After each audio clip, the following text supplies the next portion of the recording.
Hey everyone, this is the Dropping In Surf Show where we talk about math and a little bit of science with a whole lot of surfing. Today is May 20th, 2020. We're recording from Green Beret and Belmar Keys, California. My name is Rob Case. I am a paddling technique coach and I teach surfers of all levels how to paddle with less effort, how to paddle faster, and how to prevent injury from paddling, and ultimately how to catch more waves with less effort. And my co-host today is a doctor of physical therapy. His name is Jim Sigelnik. Jim, I got a bone to pick with you, man. Uh-oh. Not a good start. What do you mean, not a good start? It's a great start. All right, let's hear it. So last week we talked about how long it took for the body to regain fitness after, especially after an injury, and I got really depressed. I got off the phone. I got off the phone and I was like, "Dude, I'm bummed. I didn't think he was gonna say it would take that long." And yet, like maybe 5 seconds beyond that, I then said, "You know what? F Jim and F all those studies that said that."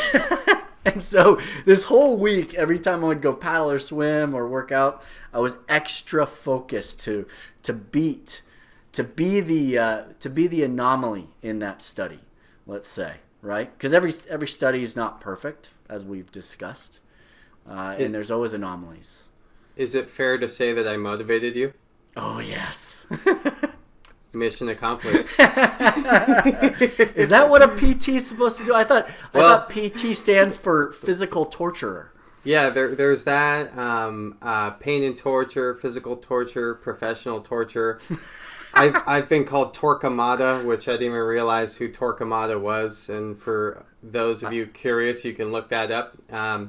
He was a torturer in historical past, but yeah, I guess there's different styles of motivating people, and there's the shame approach, which is you get made to feel guilty. There's the positive approach, and then there's what I call the open-ended approach, which uses open-ended questioning and lines of reasoning that are hopefully logical, but also using techniques incorporating motivational interviewing concepts, which per their name are and psychologists and psychiatrists are more privy to this than a lot of physical therapists, but that kind of communication style has maybe a good way of motivating a lot of people. Yeah, I like it. Well, it motivated the heck out of me, man. Yeah, sorry if I depressed you.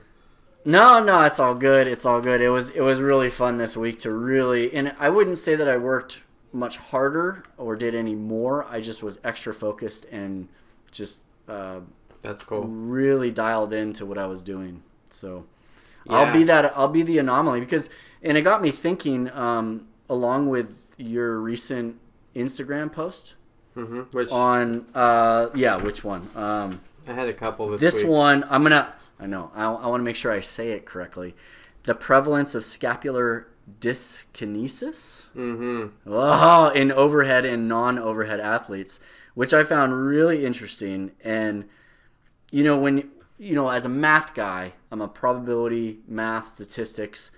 I'm looking at the numbers, and man, this thing should not be concluding anything based on just numbers alone. And so I looked at this going, oh man, there's a lot of anomalies. That could be an anomaly. Maybe just for those that haven't seen your post, give us a summary of what you said in it and what the study was about. Yeah, so now you can see why I talk the way I talk, right? It's very rarely black and white. So for those of you that don't know what Rob just talked about, I guess you could either review last week's episode or check out my Instagram at asaltypt.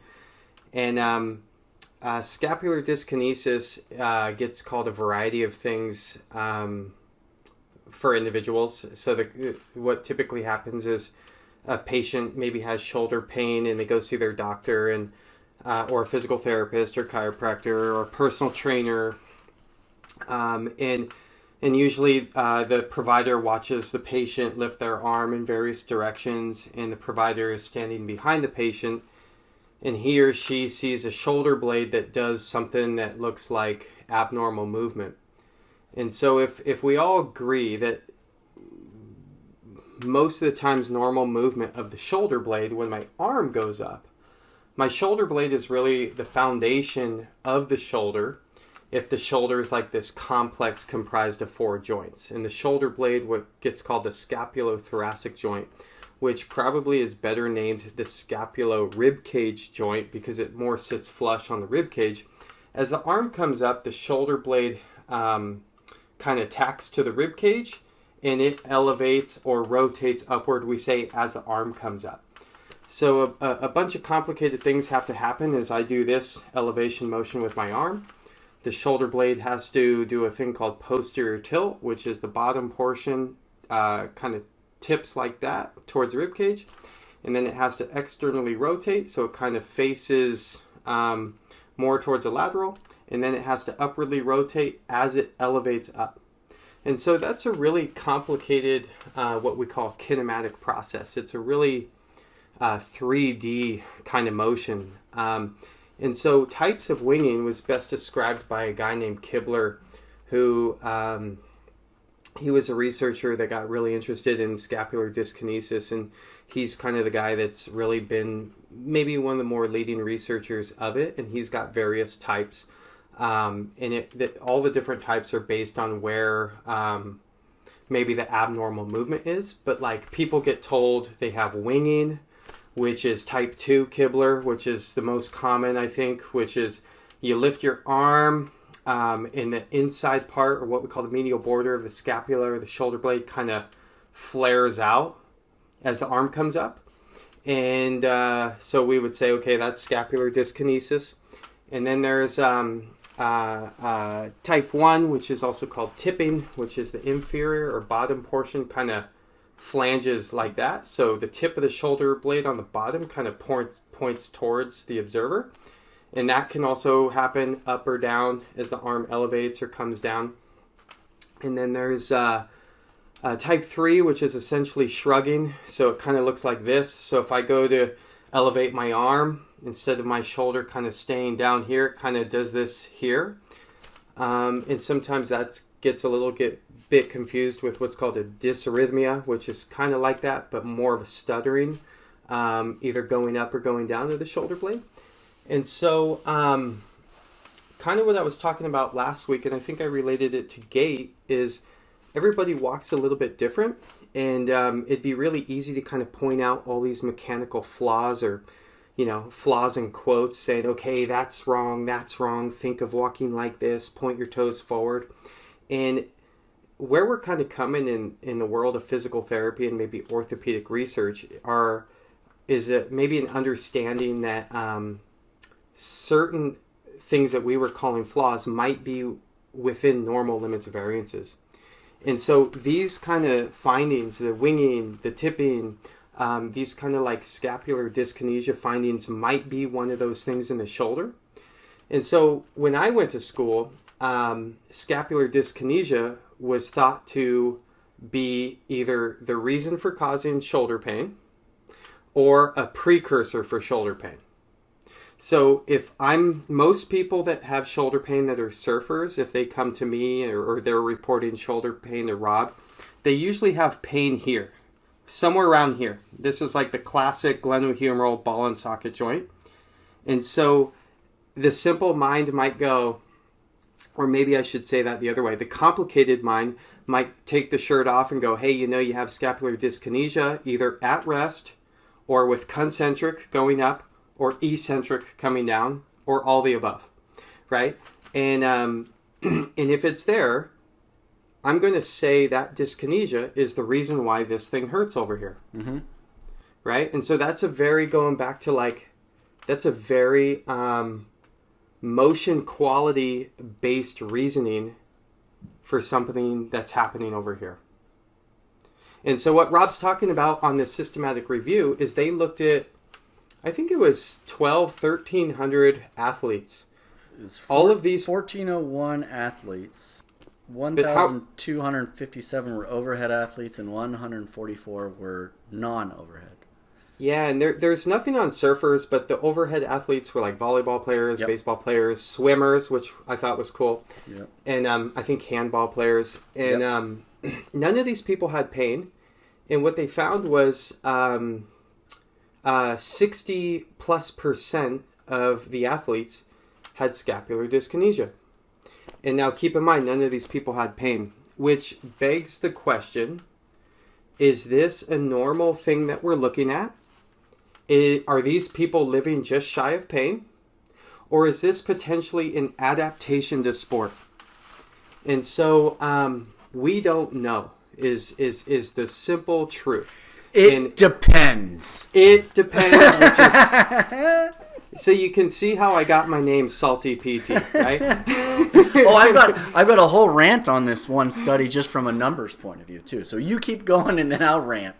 Well, I think I've kind of nailed that home, but so I guess kind of like it's left to conjecture, and the problem with that review is the studies that it looked at. What most of the studies weren't specific on hand dominance.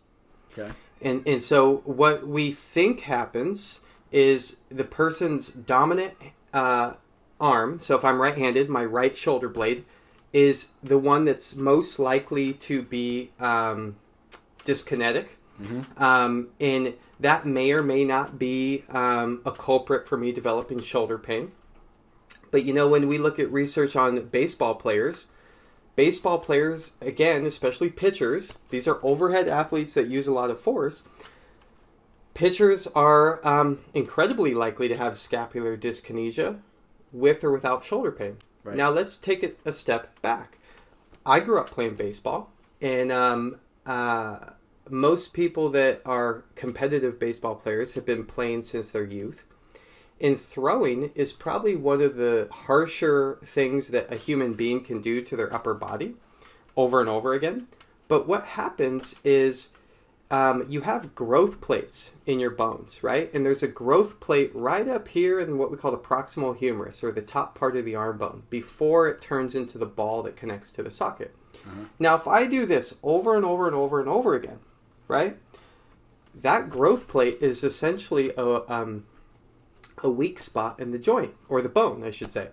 And so what we know about chronic throwers is the bone starts rotating, and it takes on a new morphological shape. And so it adapts to stress, just like how we've talked about in the past. Yeah. We're not talking muscles, we're not talking ligaments, we're talking actual bone structure. And so what happens when that thrower grows? It fuses like that. And now we're actually left with different bone geometry than non-throwers. And so that's called humeral, or arm bone, and glenoid, or shoulder blade socket, retroversion. So humeral, glenoid, retroversion. And so all that's saying is the bone has kind of tweaked a little bit. Now here's what we don't talk about. And there's no research on this. This is Salty PT's theory that will be proved in 10 to 20 years. Rob, you know more about this than I do. So if the bone changes shape here, it puts the center point of the ball in a slightly different spot in the socket, which might change the mechanical torque or leverage at the socket, which might create the shoulder blade to tip or look different on a static postural exam. It'd be like... and that might give us the illusion that something is wrong with the shoulder blade. But again, it could be a bony adaptation to stress. Right. Now, it'd be kind of like if I, let's say, when we would never do this, but let's say we went into that lagoon back there with a kayak, and I decided to stand on that kayak in the middle of the lagoon, and I had one foot on one edge and one foot on the other, and I was kind of like standing like that to stabilize it, right? Yeah, I'm imagining Karate Kid. Yeah, and I'm doing like wax on, wax off, right? And but now, and so let's say where that, I don't know what you call a rail in a kayak, an edge. Let's call it a rail. Let's call it a rail. So let's say the rail on my left foot is nice and balanced. But now let's say I bring my left foot a quarter turn towards the middle, and now my weight is more on the right kind of stringer line of the kayak. That edge is going to tip up, right? Mm-hmm. Right. Couldn't that happen to the shoulder with how I just described? Yeah. I would say so. Yeah. But that hasn't been investigated. But there's like, it's more of a cultural divide. There are orthopedists, physical therapists, sports trainers, etc., that will argue with me tooth and nail that winging and any other kind of form of scapular dyskinesia is a bad thing. Yeah. And I used to be like that too. And sometimes I think it might be irrelevant. But it's very hard to tell. There's no good way in the clinic of really measuring it because it's such a complicated motion. And really it shouldn't change my end game. So like if I'm a purist of a scapular dyskinetic model, I would go, okay, here's what we got to do. We got to like do all these complicated motor control exercises, and you hear it like in the gym, and you know, it's probably one of my biggest pet peeves as a physical therapist, and it sounds like this. Okay, I'm going to set my shoulder blade on my rib cage, and I'm going to keep my arm up, and I'm going to focus super hard on keeping that shoulder blade tacked to my rib cage as I bring my arm up. That's I totally like, heard that. That's like driving with an e-brake on. So what we're doing is we're doing something complicated with the way we're thinking about something that should happen automatic. Uh-huh. And we're creating dissonance of normal movement. So if the shoulder blade needs to naturally upwardly rotate and I'm causing a posterior depression and tipping, and essentially a retraction, it's just, I have two things working against each other. Hold on. So what you're saying is that you don't normally put stuff on your top shelf like that? Well, yeah, no. You don't set your shoulder and then lift and be like, Trish, I'm putting the dishes away. Yeah. You know, I've known patients to function like that, and unfortunately they've been coached. And, you know, I'm guilty of it too. And it's kind of like, imagine you had a rock in your shoe, right? And you're walking around and your heel hurts with every step. And I said, Rob, walk normal. I want you to think, land with your heel, push off with your toe, flex your glute, think about what your knee is doing in space, and you're like, dude, this just hurts, right? and we all both know if I took the rock out of your shoe, you would just automatically walk normal. Right? And that's kind of like what scapular dyskinesis is we don't know if it causes shoulder pain or if it's a byproduct of shoulder pain. And either way, it shouldn't lead to different forms of management unless we're like kind of caught up in our own head with what's going on as providers. Yeah. And, you know, you got me thinking about two things. One, I know many swimmers that have swam their whole life that never have shoulder problems. They've swam for 60, 70 years. They're master swimmers. No shoulder problems. That could be a perfect explanation because if they were young, it adapted to the stress. That's one. The other thing from a biomechanical point of view for a pitcher is that as it adapts, it's adapting to throw the ball harder by possibly changing the arm geometry and making the pivot point, or basically the end of the fulcrum, swing a further distance, which then actually accelerates that end point faster. Yeah. And so it's almost like nature's way of making them a better athlete at that thing that they're doing. Absolutely. I mean, I love how you talk about that. You know, I played year-round baseball from the age of 11 through senior year in high school, and didn't play in college, but thought I was going to at one point in time. Decided to surf and drink beer instead. Good call. Good call. Yeah. But you know, I've had the as a therapist, I've had a lot of great experience working with really competitive baseball players at the collegiate and professional level and high school level, and there's something interesting about these guys, and I'm nowhere near that level, but I've had a similar experience as a baseball athlete. When you're a kid playing baseball, you go through growing pains in your arm. You get dead arms sometimes. And nowadays, coaches have pitch counts and they try to do their best to control it. And so, if you are 12 years old and you pitch, you might leave that game with kind of a dead arm in that kind of area, right? And so, no one wants to experience pain, and pain is bad. But you could almost say, that could just be part of the process of that kid developing his body to be better at throwing, right? Yeah. But what that pain generator or that tissue causing pain could be is essentially the growth plate or the bone around the growth plate essentially getting stressed over and over again. But again, it's kind of a testament to how cool our bodies are and how they will adapt to repeated stress. And we're just sometimes not as clever kind of diagnosing it as we used to think. I sometimes will work with other physical therapists or doctors or people that are, really well read on the topic. And some of the criticism I get when I ask people to do things is they go, that can't work. It's too simple. And I personally love that feedback. Yeah. And I usually ask open-ended questions. I go, why do you think that can't work? Oh, well, because it's not complicated enough. And I'm like, it's supposed to be simple. That's the art, is taking something complicated and making it simple, not the other way around. One could even argue that all these scientific studies that get put out, like this systematic review, that is severely flawed from my point of view, and I still haven't gotten to that, but it could be just researchers saying, hey, listen, I need a project, so I'm going to throw this out there, right? And one could look at that and say, that's terrible, right? That's such a waste of funding. That's a waste of their time. That's a waste of their brain power.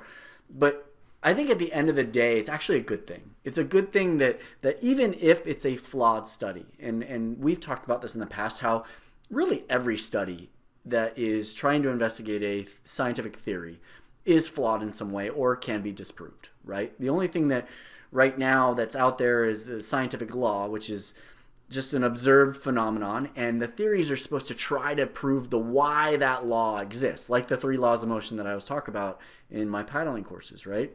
So why do those things exist? For the 3rd law of motion, I just posted about that one. For every action, there's an equal and opposite. I saw that. That's the law, right? But the theories behind why that works are the things we've talked about. Is the drag forces, is it Bernoulli effect, is it a combination of the two? And there's all these theories, right? And so you have this law, and you have all these studies. If we didn't have these studies, right, I'm the math guy, so I think in extremes, right? Let's take away all the studies. And let's just say this guy came up with, Newton came up with these laws, and he said, these are the laws, these are the way it goes, and that's it. You can't think any other way. You can't question it.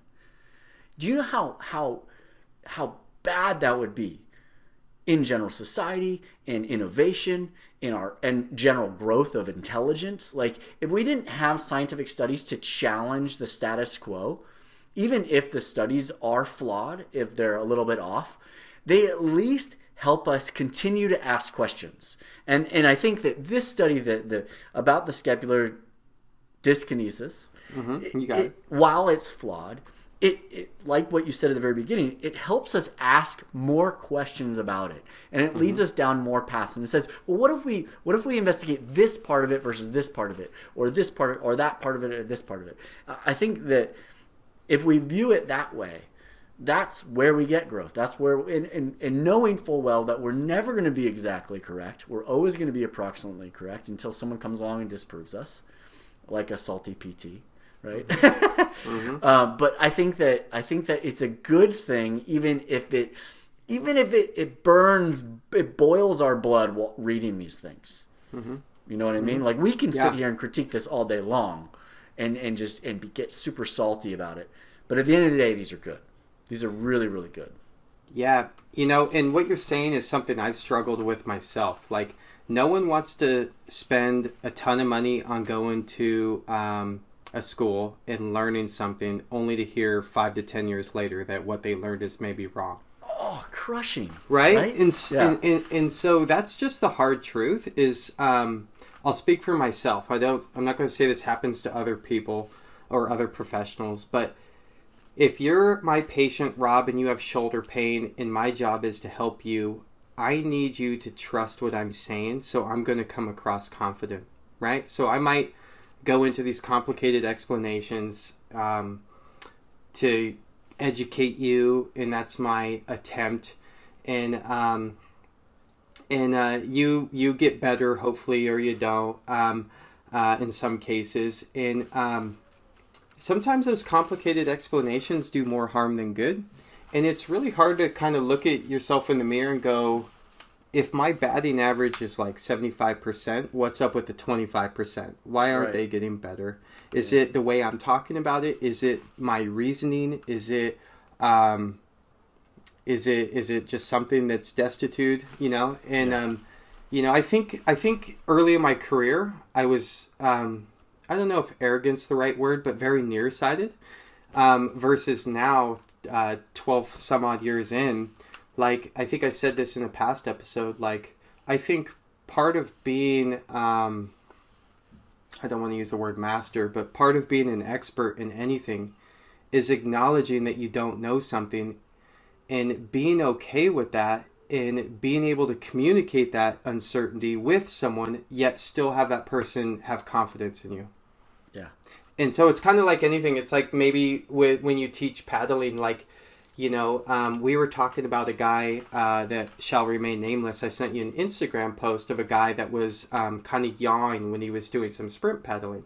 Right. And I didn't want to bias you. I just said, what do you think of this guy's paddle? Right? And you said, yeah, I think he's yawing. I was like, okay, cool. Like, that's what I saw too.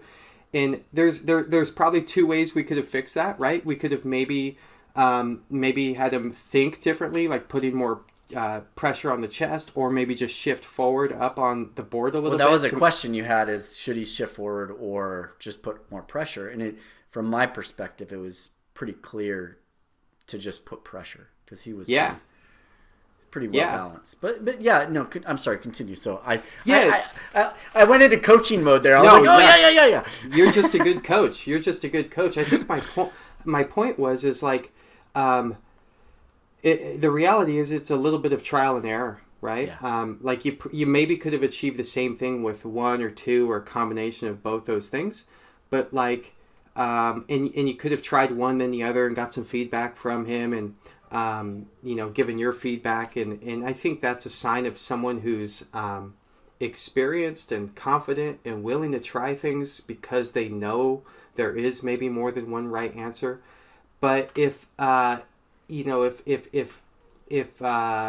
paddling and I'm yawing, and now I go, oh my gosh, like there's so many things wrong with this, like, and I go on and on and on about how complicated paddling is.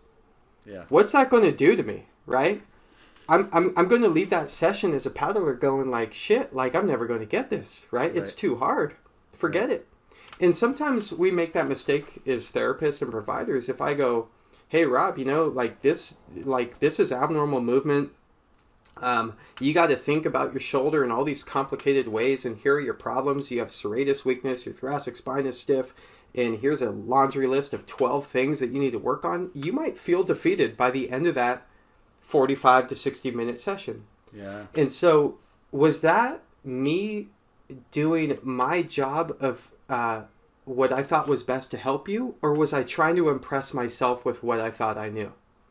Right? And so I would rather say this. I'd rather say, hey, Rob, your shoulder hurts? And I'd rather have a list of that stuff in my head and go, why don't you try just like doing a simple, why don't you just do this 15 times? How'd that feel? Yeah? Okay, good. Take that home. And I'd rather keep the explanation simple as I can, while getting some buy-in. And I think you could say the same thing with, oh, hey, why don't you try to scoot up on the board a little bit and see how that feels? You know what I mean? Mm-hmm. Yeah, I ran into those problems, I think, very early on. Starting coaching for this was I had all this knowledge in my brain, and I needed to get it out, right? Yeah, we're excited to show off what you know, right? Yeah. Well, and I think that at least my clientele base and the people that you've met, they can take in enormous amounts of information, and they want a lot of that. Right. Whereas sometimes it might get muddled. And so that's why I think the in-person is fantastic. I've been doing a lot of virtual coaching this last couple weeks, with the pandemic, and just being able to see the person on the other end, just the video, and seeing how they respond to something, that takes my brain down a different path, right? I might have a path in mind, but I'll be like, oh, I'm not got to take this exit because they're getting this and they want more, or, oh, no, they want this exit, the other exit, right? And I think that's what keeps it exciting for me, probably for you as well. And it's like that detective once again, which is awesome. So yeah, no, it's all good. I think that science is fantastic, and the way that us coaches and practitioners can basically interpret the studies. Let's just make sure that we don't just go to the grave with this anymore. Right. And getting back to my rant about this is that the numbers are all messed up. Like, I'm a math guy, and I'm looking at this going, wait, there's 1,400 athletes. Over 1,200 are overhead athletes, and only 144 were non-overhead. And then the finding was that 60% was scapular dyskinesis in the overhead athletes. 61% of them had that, and non-overhead athletes, 33%.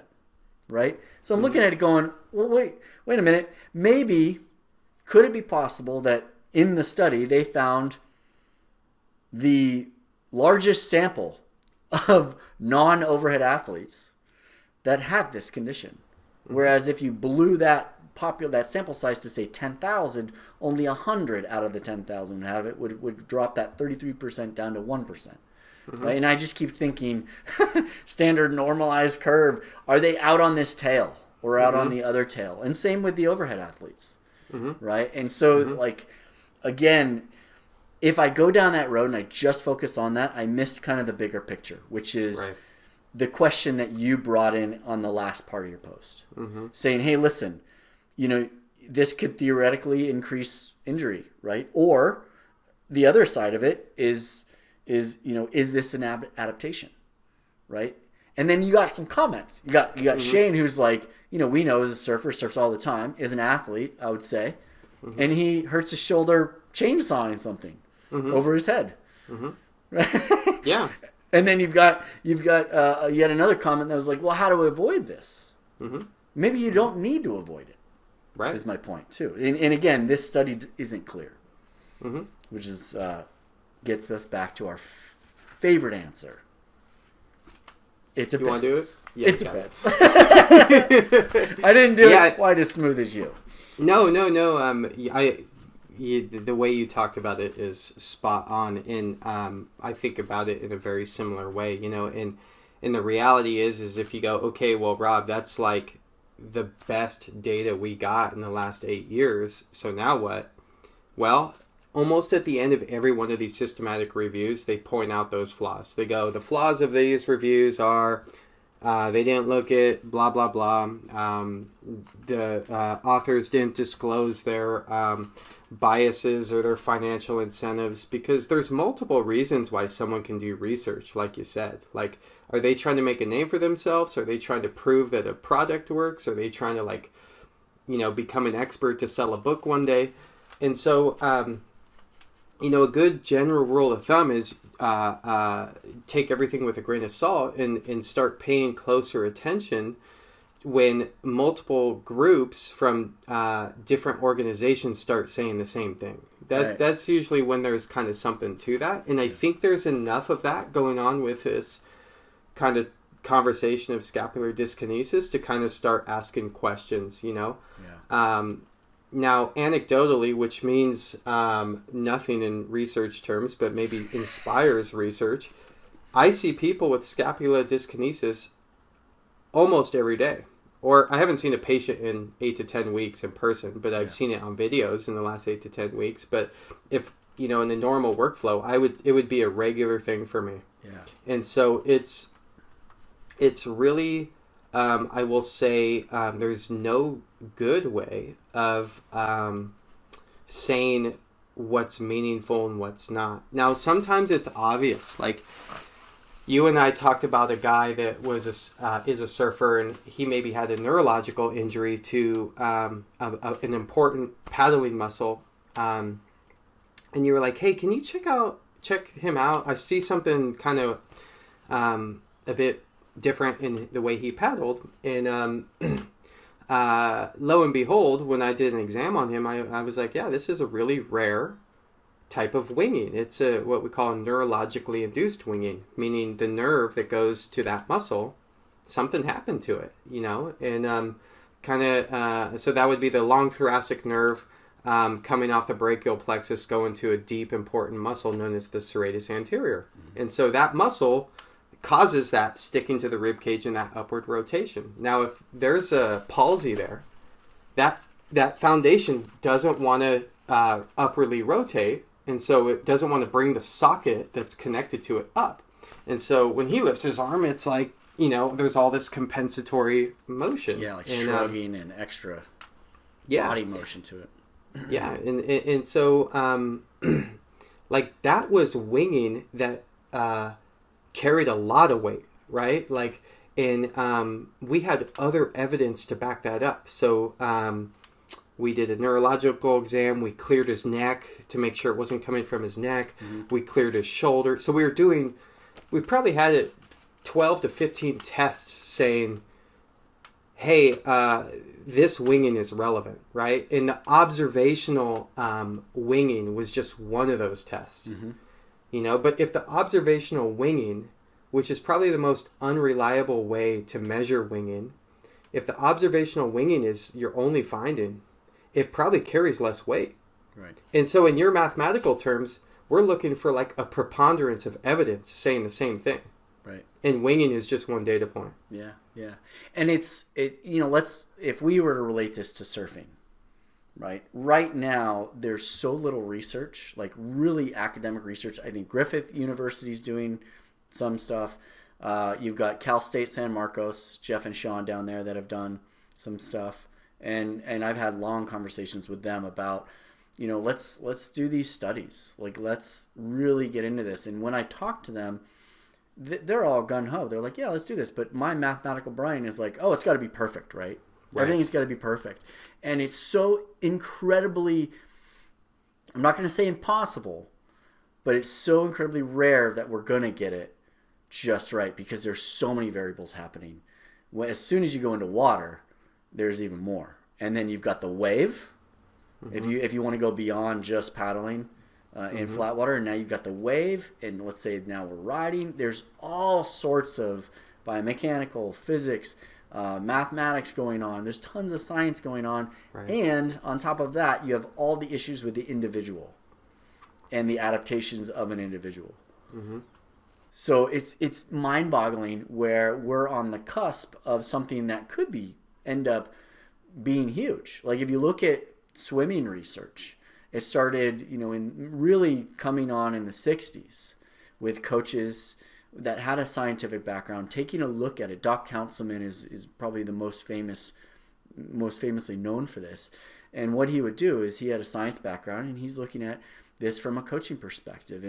And over the years, since the 60s, it has grown, and yet there's still issues with every single study that comes out, right? And if you now take that and say we're at the very start for surfing, actually doing academic studies for surfing, we're at the very beginning. We're back in the 60s now, and we're looking at what is that? 60 years later, we're still not quite there. We're not even close. We're just getting little nuggets here and there for swimming, man. Mm-hmm. This is an exciting time for researchers to embark on this. Yeah, the field's wide open, It really is. It really is. And you're absolutely right. I think a lot of what I try to bring to the table when I work with surfers is it's a combination of my best understanding of current research like this combined with my knowledge of surfing from my own personal experience and study and learning from you, and just trying to make the most logical decisions for people, or helping them make those decisions for themselves in the most logical way, I think is a better way of saying that. But yeah, I think you're absolutely right. Like no study is perfect. I don't think that exists, and unfortunately, surfing is kind of like at the infancy stages of research.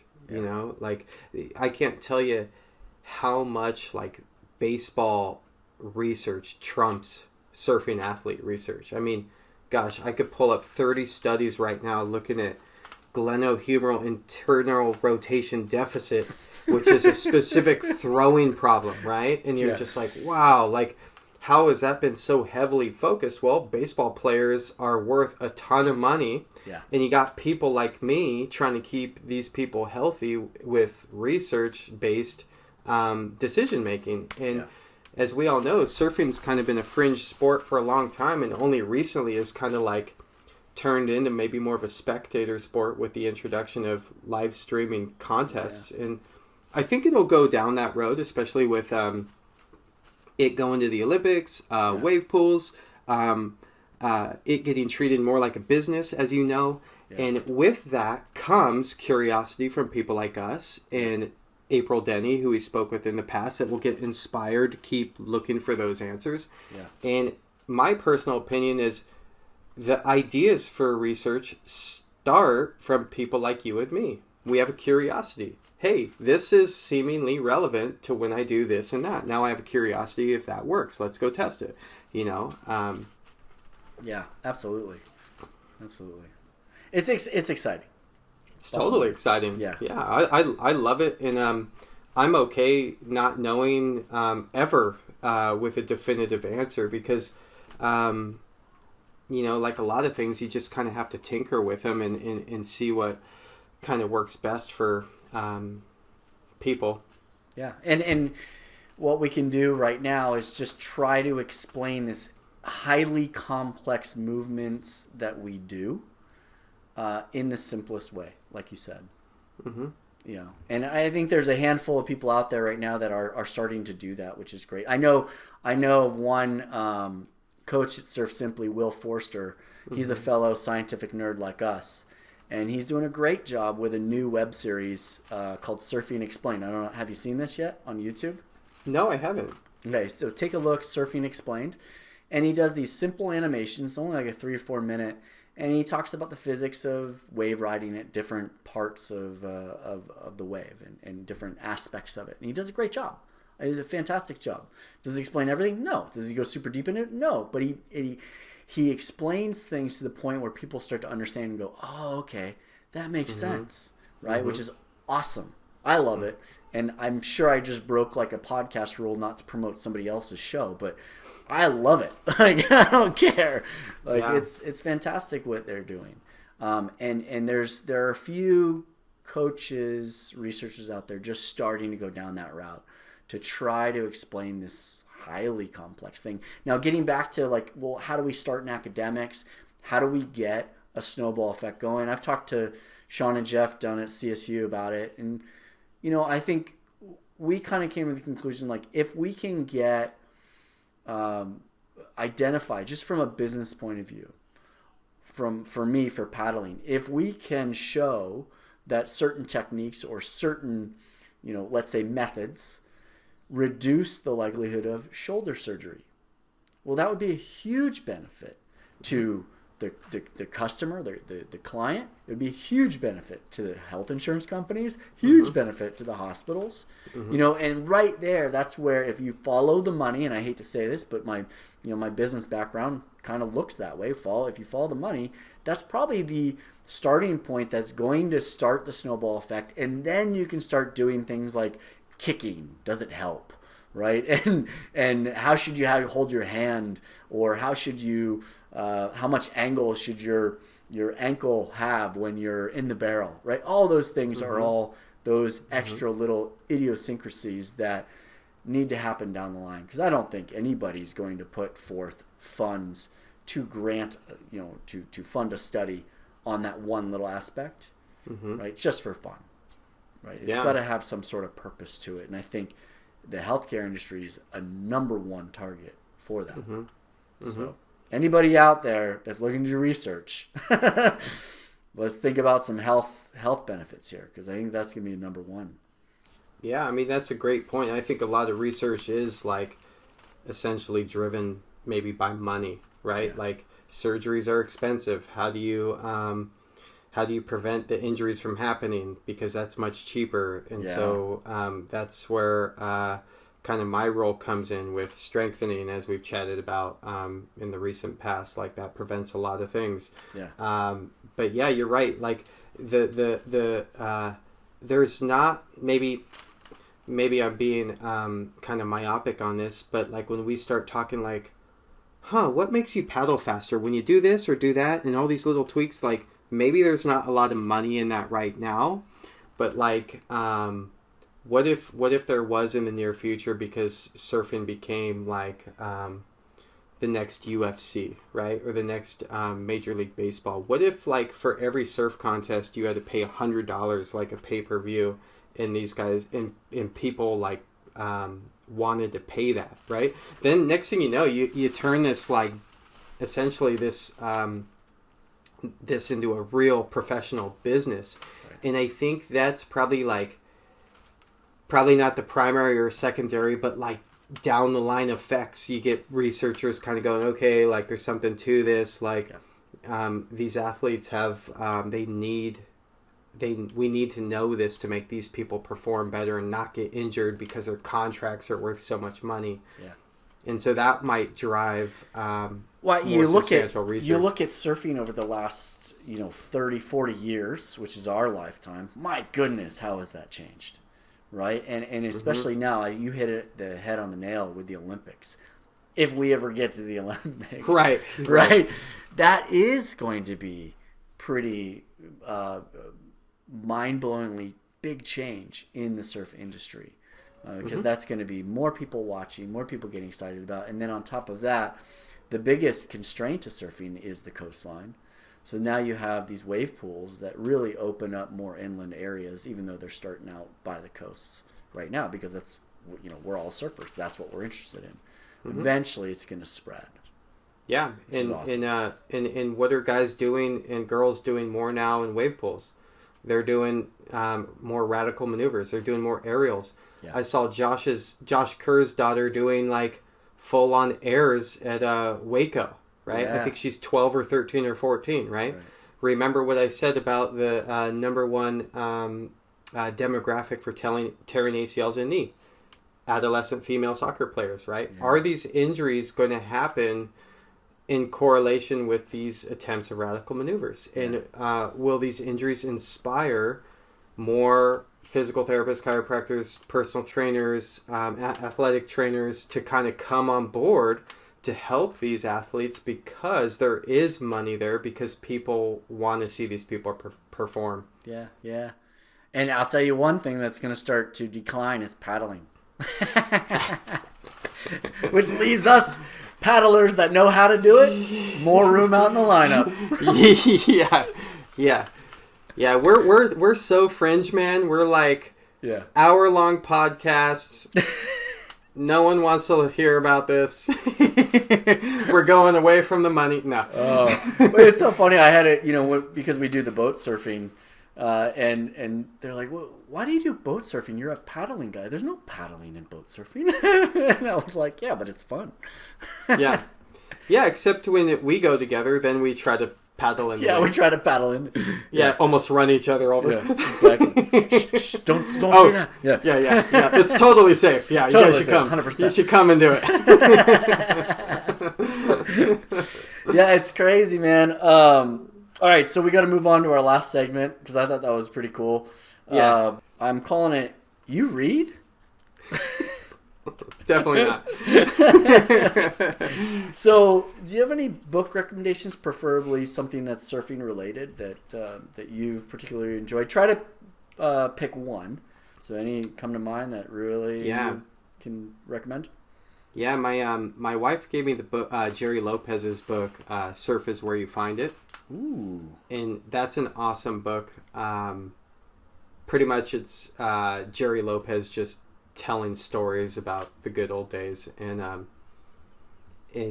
for any of you that like Gerry Lopez, it's amazing. And if you ever have a chance to hear Gerry Lopez speak, lecture, or get interviewed, take that advantage. I was when I was in on the North Shore in 2012, I was very fortunate and got to hear him talk story at Surfer the Bar up there in Turtle Bay, and he just told stories for like an hour. Was he like on stage with a mic? Yeah, he was getting interviewed in kind of like a laid back format. I forget who interviewed him, but you know, he's just pretty much telling stories based off the questions. And man, how cool it would have been to have been a surfer in the 70s on the North Shore. Oh, gosh. And so, yeah, I'm a big fan of Gerry Lopez, like a lot of people, and that's definitely a book that I think is one of my more favorite surfing topic books. That is pretty cool. And that actually got me thinking, you know, this is a great metaphor. Surfing, being some of the first to surf on the North Shore, especially like Pipeline, being some of the first to surf there are the very cusp of, now it's packed. And now they're going, like what we just talked about, they're going into the specifics of riding the wave even more critically. Whereas back then they were just trying to survive. Yeah. Right? And so that's a wonderful metaphor for what we were just talking about with surf research. Right. And if we had to take it a step further, look at Gerry Lopez. I would strongly argue that nobody looks more cool, calm, and collected surfing Pipeline to this day than Gerry Lopez. And he was probably on equipment that like put him at a disadvantage. Right? So like you see these guys surfing Pipeline and backdoor, and they're like full like throttle, like, you know, survival stance, and it's like then you look at Gerry Lopez on the same wave and he's just like got his back knee bent and is like the guy's like falling asleep as he's doing this turn on like this 30-foot wave, and you're like, how is he so mellow right now? My heart rate just went up watching this. Yeah, totally. And yeah, so that's a guy that didn't need all the technology, the certain fins and the certain board. I mean, like that was sheer talent, right? Yeah, and I don't think he can teach that. Well, again, you go to the normalization distribution curve. He is way out on the tail. Right. He's an anomaly. And actually, if you look at the entire pro circuit versus the sheer number of surfers in the world, right, they are way out on the tail. Absolutely. Like way out there. And so we keep comparing ourselves to these professionals. And we're like, I want to surf just like Kelly Slater or Mick Fanning or Joel Parkinson. I want to surf just like them.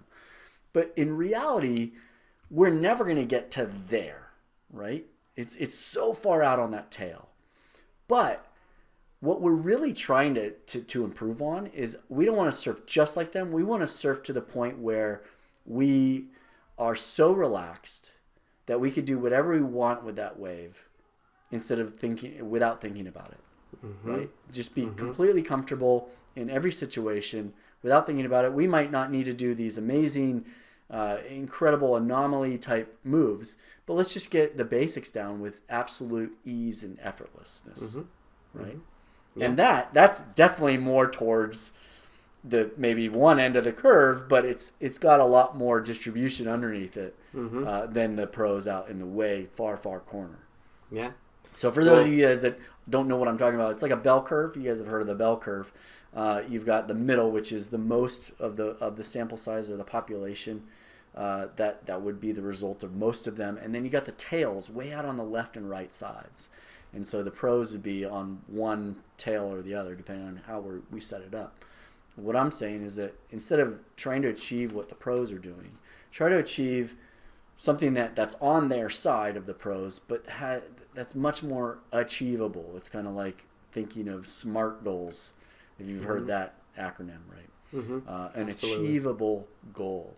And honestly, we just want to go out. We want to have fun. We want it to be easy and effortless.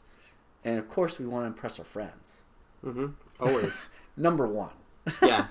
Yeah, that's like every time I go surf with you, I have to get in heat mode. Hey, Rob, how's my paddling? Oh, yeah, dude. Yeah. Watch for the fins. Oh, I fell again. Yeah. But I didn't see that. I only saw the splash, right? Yeah. Well, you got to remember, it was Gerry Lopez that said the best surfer is the one that has the most fun. So. Absolutely. Good loop back to the book. Absolutely. And I think of anybody in the lineup, you and I are usually having quite a bit of fun out there. I just love, like, going back to that, like, majority and the bell curve, like, yeah, I think I just love the whole experience. I mean, how lucky are we to be surfers, and how much fun is surfing? Like, surfboard design's cool. Like I just nerd out on the whole thing. Like, I love trying to stay in shape to get better at surfing. I get really psyched up if I get a feeling on a surfboard I've never felt, or if this will tell you what a dork I am. If I know I'm going to go surf like tomorrow, like, I might stay up the night before and watch footage of, like, Tom Curran or Dane Reynolds, and I'll do something super, like, I'll kind of hone in on something like Tom Curran. He does that bottom turn where his hand is kind of like, down by his side, and he looks down and then he looks up, and Mason Ho kind of does a rendition of it, like, almost exaggerated. Yeah. And I'll just be like, I'm going to do that tomorrow. And, like, every wave, I'll just be, and like, stuff like that is just, that really kind of keeps me going. Like, I take my son's foamy out at our spot, at Spot X, right? And I'm like, just screw it. I'm going to see if I can get one turn on this thing. And it's so much fun. I feel like a little Gromit again.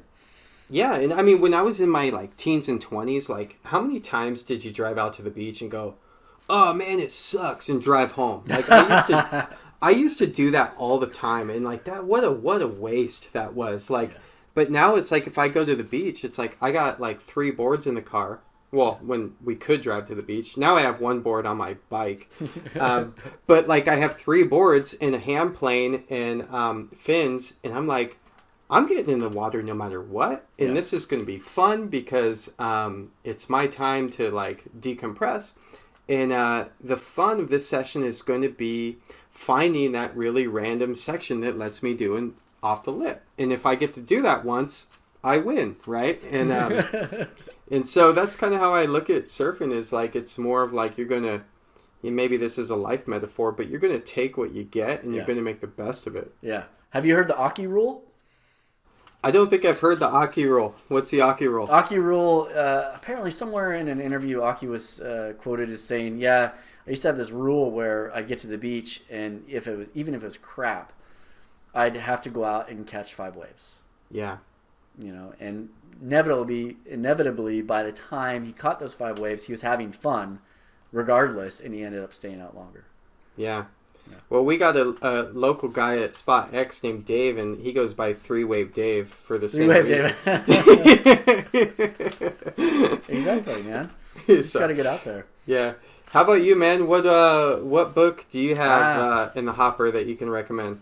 So, dude, I pulled out a bunch, and I was like, oh, man, we could go for a whole nother hour. That could be a whole nother rambling hour long. Okay, so since this is supposed to be a small segment of the show, I grabbed one that has nothing to do with surfing. It's actually from Mark Twain, Following the Equator. Oh, have you ever seen this one? I've never read that, no. So I'll tell you kind of the backstory on this one. This one was a graduation gift from my brother for college graduation. And he said, a book of adventures, but don't just read about them.